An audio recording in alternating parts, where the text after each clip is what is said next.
Ladies and gentlemen, welcome back to another Daincast. We've got another special game here between our friend Marsbar, playing the Zerg pieces in the top left of Nightshade, and his opponent, JadedShard, is playing the Red Terran in the bottom right-hand corner. Marsbar told me that this is from a clan war game. He couldn't remember the name of JadedShard's clan. It's quite an interesting name there, JadedShard. He's a shard, he's a fragment of something, and he's jaded. It's like a broken piece of glass that just can't see the world clearly anymore. It's like a very edgy 15-year-old name.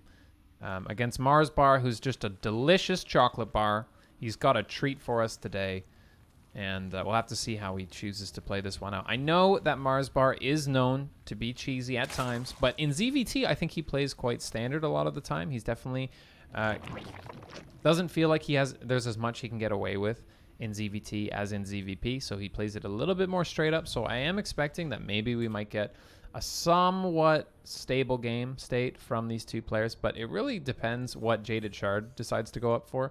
So he is going for a fairly early scout here with his SCV, wants to make sure he knows exactly what Marsbar is doing. This is something you see a lot in clan war games as opposed to ladder games, because in clan wars, you get a lot of cheese. There's more on the line. You want to be maybe a little bit more careful. You don't want to be taking too many risks. You want to make sure that you're giving yourself the best chance possible when your dignity or money or pride or whatever it is that you're playing for is on the line. So JadedShard making sure he sees absolutely everything with this early scout here, sees the timing of the expansion of Marsbar, and he's going to go in and check the third as well, maybe block it with this little patrol move here. Would like to see a little pentagon here. That can be a little bit of a better patrol, but if going back and forth isn't too bad either. Just makes it a little bit harder for your opponent to kill the SCV if it's patrolling in a wider circle there. But not too big of a deal at all. And JadedShard is sending out his Reaper to join his SCV in blocking and potentially killing this drone. This drone is gone on his own here. There's no lings yet. The lings are a fair ways away, so it looks like the SCV is going to engage this drone, but the drone did get a few hits off on this SCV, so he's going to have a chance to just drop this down without too much of an issue, and the Reaper doesn't get there in time, so Marsbar does get this. A nice little start for him. Gets the third base down without much of a hassle whatsoever. Now the Reaper's going to poke in, but there's already Zerglings here, and the Queen is nearly finished. So there's going to be this classic little dance between the Reaper and the Zerglings. The one Zergling does go down for Marsbar, but again, not the biggest deal in the world. No probes are lost, and the Reaper gets chased away while the third base is down. So I don't think Marsbar is going to be too upset about this introduction whatsoever. Does get a little poke with the Queen off on this Reaper. The Reaper is going to need to retreat before Marsbar gets speed, but he's only just started it. So he's got a little window of time here to keep popping around and seeing what's going on, where Marsbar is playing a very economic 3-hatch opening here. Pretty standard macro play from Marsbar. Meanwhile, on Jaded's side of the map, he's getting his Hellions, he's getting his Starport. No add-ons yet on this barrack, so it might just be a Liberator follow-up to start with. Maybe a Viking, maybe a Liberator. We'll have to see what he chooses to go for. And he is saturating space quite nicely here, so it's going to be a fairly even worker count, fairly even army count. Both players probably feeling like they're pretty comfortable at this stage. The Reaper hasn't gone down, so again, that's the main thing for Jaded, is he's going to be able to still continue to go in and scout whatever Marsbar is doing. And Marsbar is already starting to spread his creep here. Does get a little bit of an annoyance here on this Queen, bopped with that grenade, but keeps the Queen alive, keeps his Tumors alive, and he's pretty close to connecting creep between these two bases, which can be a little bit tricky on this map because there's a fair amount of distance between the third and the natural. So Marsbar's gotten his head start on that, and not a single creep tumor has gone down yet. He is beginning to add more Zerglings at this stage. He knows there's going to be an influx of Hellions fairly soon. It looks like it is going to be a Liberator from JadedShard, and the Marine is blocking the path of this Overlord. Going to get quite a bit of damage there. But the Hellions are going to be blocked from getting any damage on the drones here, so Marsbar's gone up to a pretty comfortable 35 drones. Is definitely going to want to go a little bit further than that, but all things looking great for him. He is going to lose this Overlord, but not until it gets a full scout on everything. Even sees that Liberator pop out just at the last second, so Marsbar knows that he's going to need to defend on at least two fronts. He's going to have to get his Spore Crawlers in a good position. I don't know if he's actually added any Spores just yet, but he knows he's going to have to spread his Queens out. He needs to catch the angle of this Liberator coming out, though, and I don't know if he knows that it's going to be going into the natural, but he has already started his Spore Crawler. Really nice timing on the Spore Crawler, actually. It's going to be not too early at all. It looks like it's going to be there just in time, maybe just a tad late, actually, but this Queen is already getting some good hits off. He's in a perfect position. Just to begin with, so it looks like it was just a shift Q from JadedShard, but he's going to try and poke into the third base of Marsbar, but Marsbar is not falling for that. He's got all of his queens in position, and now he's got his Spore Crawler ready to engage. This queen's gotten so much damage off on this Liberator, and the Liberator goes down without getting too much damage at all. Only 4 drones going down in total this game. Only 4 workers killed for JadedShard, and his queens are actually going to push out, and he's going to take a 4th base here. He's even kept all these Zerglings alive, so he might be able to surround these Hellions if they do decide to commit. Looks like there's some nice Overlord spreads around the front base of Marsbar, so he sees every possible position that these Hellions could be coming in from. And he's kept this Overlord alive at the natural expansion of Jaded, so he's going to spot this third base going down for JadedShard. So it looks like these players are going to be going into a pretty standard macro game. Tanks being added now, and the Hellions finally do commit to the natural expansion. Just a little bit of Marsbar, but Marsbar himself is adding his Evo chambers, and he's got his Zerglings in position just in case there's an overcommitment here. But the Hellions running by are going to get a nice angle here, finally finding the chance for some damage. Now gets a few more kills there, actually quite a few kills, but now the Hellions are backed into a corner with only queens blocking him from getting out, so he loses almost every single Hellion with only a single one escaping, and the Reaper. But Marsbar is on even workers now, so that was a nice little equalizer for Jaded, but he's not dealt with the fact that Marsbar's gone up to 4 bases here, and he's lost his map control via those Hellions, so now he's going to have to turtle into his base for a little bit until he has a push ready, and everything being a little bit misrallied there, he's going to have to sort this out, but doesn't take him too much of an issue at all. Does have his combat shield and +1 beginning here, and actually +1/+1 both starting here, so he's going to have a nice little timing of 1/1, or perhaps a +2/+2 timing. He's adding his 4th and 5th barracks here, and looking to hit a pretty strong 2/2 timing. Gonna load up a couple medevacs here to hit a stim timing. This is not really syncing up with anything super strong from him, but he just needs to put some pressure out on the map, so he needs to keep these medevacs alive so that he retains the units in them for a push later on. But we'll see if he's able to do that, because Marsbar potentially might spot this, but now that his Overlord's gone down, his map control and map vision has decreased significantly here, and these medevacs are going to unload just out of range of this little path here, this little set of bushes, so Marsbar is not going to see this, and now his Zerglings are out of position here. They are in position to kill the Hellion and Reaper out on the map, but there's nothing to stop these Marines from walking into the 4th base of Marsbar, so some nice damage getting done already. The Queens are focusing on the medevacs, but that's going to give the Marines an opportunity to focus fire these Queens down. A lot of damage done on these Queens, but with the transfuses, they do manage to stay alive, and they get a single medevac going down. Now there's just naked Marines here, stimming on top of the Queens. 2 Queens do go down, and now Marsbar is desperately rallying these Zerglings on top of the Marines, but there's so much damage here. This 4th base might actually go down, so Marsbar needs to engage this as quickly as possible, but he also needs to have that critical mass, and as long as these Marines are stimmed, it's going to be a little bit difficult for him, but Marsbar does clean it up.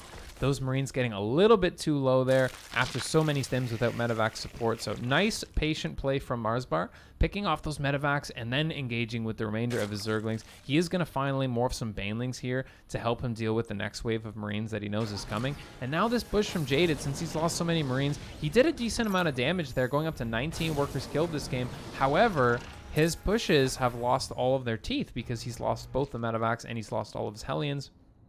So now Marsbar is able to drone up fairly comfortably until this push comes back out.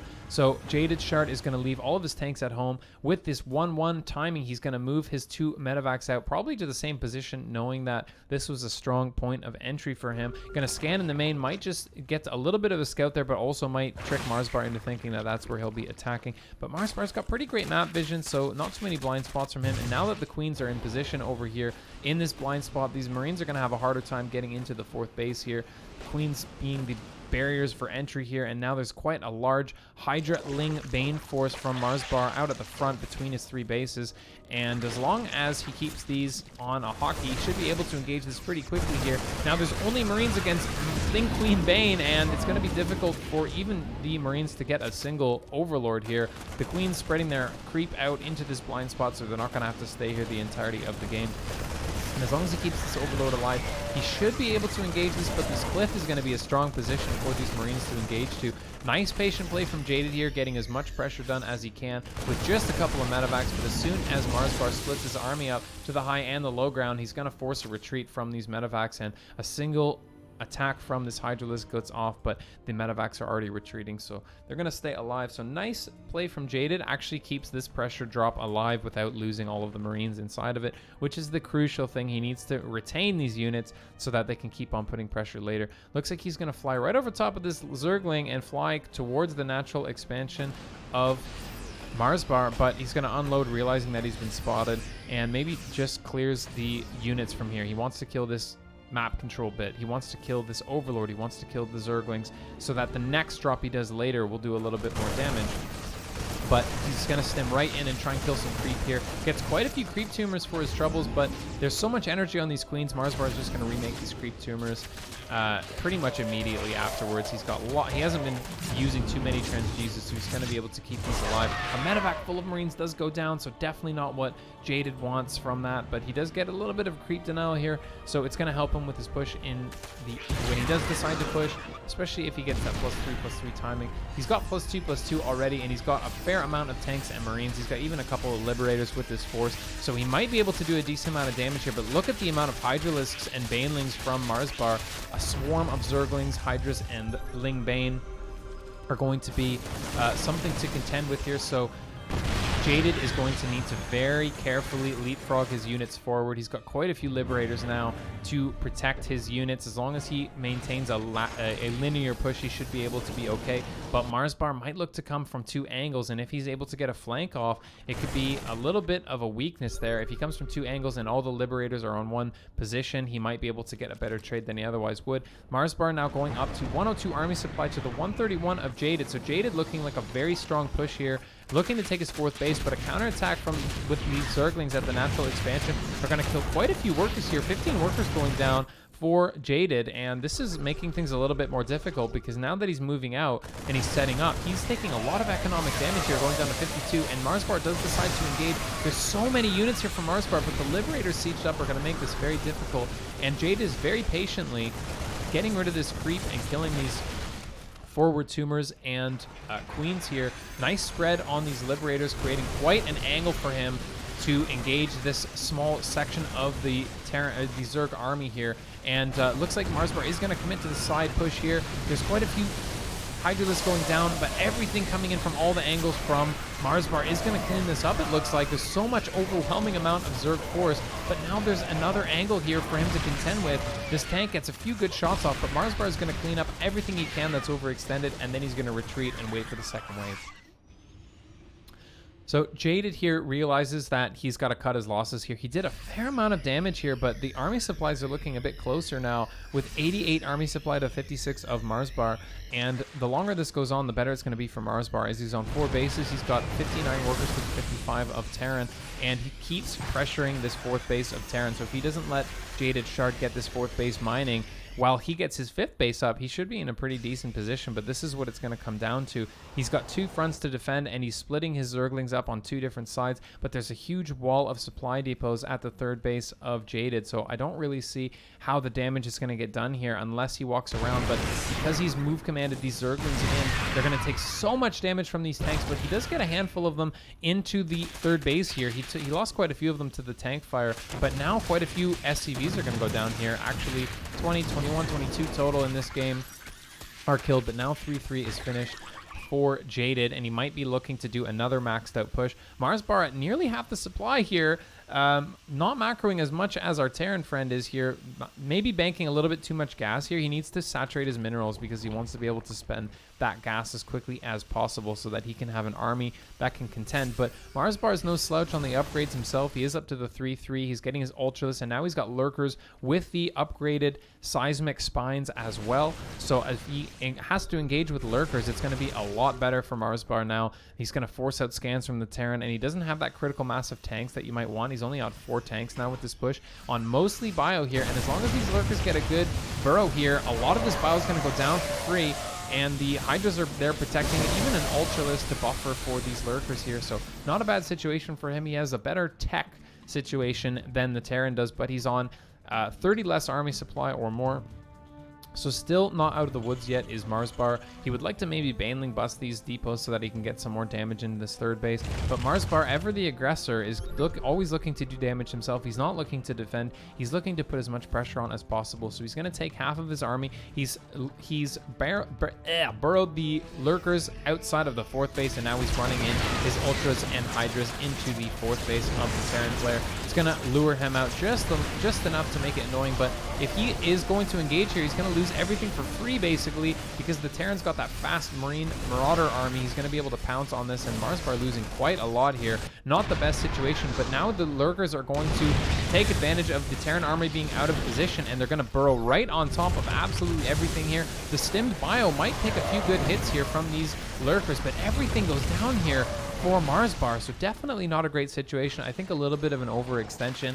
Trying to be aggressive there, but it's quite difficult for you to be aggressive when the Terran's got 3-3 and a maxed out army and you've got less army supply, even if you've got lurkers. But Marsbar's been mining from his 5th base now. He's on 71 workers of the 65 of his Terran opponent, and he's nearly equaled the army supply. He's still down about 20, but things are getting a little better for him as the game goes on, especially if he's got that critical mass of lurkers. Looks like he's made a single swarm hose, probably by accident at this point, but you never know. Marsbar loves the swarm host, so you never know. But this is a very powerful position for Terrans to be in here, sieging up the third base of Marsbar. He's frantically trying to defend this. The swarm host does go down. Now the Vipers are going to engage with a few blinding clouds, do equalize things quite a lot, and these Liberators not being the most helpful here. Looks like Jaded might have overextended just a little bit, and now that the Vipers and Hydras are engaging everything, a decent amount of trades go down. So now Marsbar wins the game. Oh, we missed something very important, guys. Marsbar did a counterattack with Lings and cleaned up everything here, so it looks like that's what's going to tap him out. But I didn't think that Shard was out here. Shard still has 64 army supply. I don't know. I guess he thought it was over. But he's still got 64 army supply. But anyway, Marsbar wins. GG.